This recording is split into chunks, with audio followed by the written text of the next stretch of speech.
He'd pissed his pants. Whenever he replayed the event in his mind, he tried to splice a different ending in, as if trying to paste a poster over the hideous wallpaper of his recollection.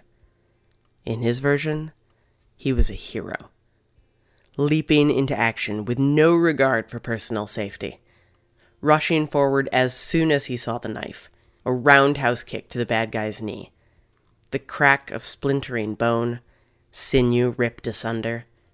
Bad man fell to the ground like a rag doll. With cat-like ninja expertise, he twisted one arm behind the guy's back, holding him captive with a strength fueled by righteous justice. The crowd cheered. By the time the police arrived, the no-good punk was already sobbing, overwhelmed by the just fury of the boy who had brought him to his downfall. But before he reached the conclusion of his fantasy, which he had a notion would involve being invited to drop out of school and join the CIA as its youngest ever recruit, reality always hit. It varied the blows. Sometimes it drop-kicked him in the stomach, causing a twisting sickness and a struggle for breath. Often it backhanded him round the head, leaving him dizzy. But always came the sharp, hot prick of tears. Always came the mangled, nauseating waves of shame. Because he wasn't a hero. He wasn't brave. He hadn't stepped outside the confines of his scrawny, prepubescent flesh to uphold truth and justice. Hadn't shown the world that he was special.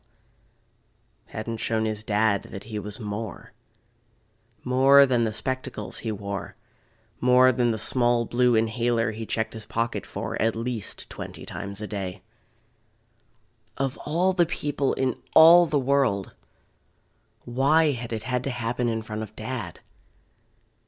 They'd popped into the local store on the way home from football practice. The light was fading. Tangerine clouds snaked across the violet sky. "Storm's coming," Dad said. Billy nodded his assent. Dad knew about these things. Dad knew about everything. They were queuing when it happened. He heard the cashier gasp before he saw the flash of silver. He felt Dad grip him hard by the shoulder. The scruffy teen raised the blade and pointed it at the woman behind the till. "Give me the money!" The barked command got everyone's attention. When Billy felt the warmth, he thought he'd somehow been injured. Thought it was thick, crimson blood that trickled down his thighs. But the stench of ammonia assaulted him. Looking down, he saw he was standing in a puddle of his own cowardice. The guy was gone in a flash, a few errant banknotes falling from his stuffed pockets. The store manager wanted them to wait for the police, but Dad didn't take any crap from anyone. "If you could just wait to give a statement, sir," the weedy man said. "It's Sergeant Thomas," Dad replied, scribbling his number down on a discarded receipt. "Tell the police they can call me. I'm taking my boy home. Now." He had that look of his, the one that said, "Don't push me." The one Billy wished he could perfect. In the car, Billy was silent. Dad put his arm across his shoulder, looked him in the eye and whispered, "Don't think on it, son. I damn near shat my pants myself." Nothing more was said on the matter. Mum and Sadie had been out, so he'd changed into his Superman pajamas and stashed the evidence of his shame into the washing machine. Dad told the girls about the robber, but never mentioned Billy's humiliation. The next day, he was gone. Back to Afghanistan. Before he left, Billy plucked up the courage to ask him, trying his best not to sound accusatory, why hadn't he acted? He was brave after all. He was a real hero. "There's brave and there's foolish, Billy," Dad said. "The biggest danger anyone faced in that shop was someone trying to be a hero. Life matters, son. Money is just paper on the wind."